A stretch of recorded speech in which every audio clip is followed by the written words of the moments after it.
नमस्कार दोस्तों, आप सभी का स्वागत है एक और न्यू वीडियो के अंदर। आज हम बात करेंगे महाराणा प्रताप और घास की रोटी के बीच की संबंध की बात करेंगे कि दोस्तों महाराणा प्रताप पर आधारित विभिन्न रचनाओं में बताया गया है कि हल्दीघाटी युद्ध के बाद महाराणा प्रताप को अपने परिवार सहित पहाड़ों में जाना पड़ा था और पहाड़ों में महाराणा प्रताप को विभिन्न कठिनाइयों का सामना करना पड़ा था और वे मेवाड़ को पुनः मुगलों से मुक्त कराने में लग गए थे और संघर्ष करते रहे।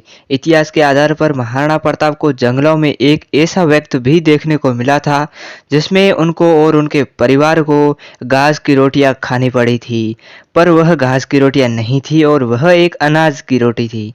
और कहा तो ये भी जाता है कि महाराणा प्रताप अपने पुत्र अमर सिंह के साथ अपने परिवार के साथ जब भोजन कर रहे थे, जंगल में घास की रोटी खा रहे थे, तब अमर सिंह की रोटी एक जंगली बिल्ला ले भाग जाता है और इस घटना को महाराणा प्रताप देखकर काफी कष्ट उन्हें हुआ था महाराणा प्रताप को। अब जनश्रुतियों के आधार पर माना जाता है कि महाराणा प्रताप संधि प्रस्ताव अकबर को लिखने बैठ गए।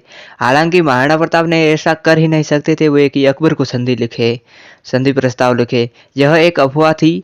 आप तथ्यों को छोड़े मेवाड़ के इतिहास को देखें तो इस बात का पता पृथ्वीराज राठौड़ को चला कि महाराणा प्रताप अकबर से संधि कर रही है। तब उन्होंने महाराणा प्रताप को पत्र लिखा और पत्र में उन्होंने कहा कि अब राजपुताने का शेर अकबर के सामने संधि करेगा और अब मैं मूंछों पर ताव दूं या अपने आप को कटार मारकर स्वयं हत्या कर लूं। यह कहानी पीतल और पाथल में कन्हैया लाल जी ने लिखी हुई है, आप पढ़ लेना। अब पीतल पृथ्वीराज राठौड़ को कहा गया और पाथल महाराणा प्रताप को कहा गया है।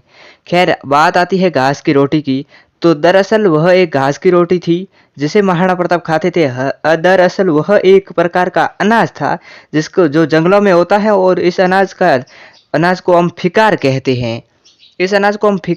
हैं। और इस अनाज में जो महाराणा प्रताप ने इसी अनाज फिकार की रोटी खाते थे और महाराणा प्रताप की सेना भी यही फिकार अनाज की रोटी भी खाते थे। भले ही महाराणा प्रताप ने घास की रोटी खाई, पर इतना संघर्ष महाराणा प्रताप ने इसलिए किया ताकि आगे आने वाली पीढ़ी शान से जी सके, स्वाभिमान से जी सके, सर ऊंचा करके जी सके। अगर महाराणा प्रताप संधि करते तो आधा हिंदुस्तान महाराणा प्रताप के चरणों में, उनके कदमों में होता। अकबर स्वयं सौंप देता था। अकबर ने महाराणा प्रताप को कहा था भी ये कि अगर आप मेरे अधीनता स्वीकार करते तो आधा हिंदुस्तान आपको दे दूंगा। लेकिन महाराणा प्रताप ने संघर्ष स्वीकार किया, घास की रोटी खाना स्वीकार किया, लेकिन स्वाभिमान को झुकने नहीं दिया।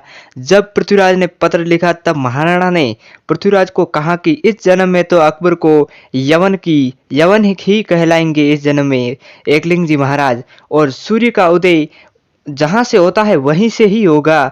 और वीर पृथ्वीराज राठौड़, जब तक प्रताप की तलवार यवनों पर है तब तक आप यूं ही मूंछों पर ताव देते रहे।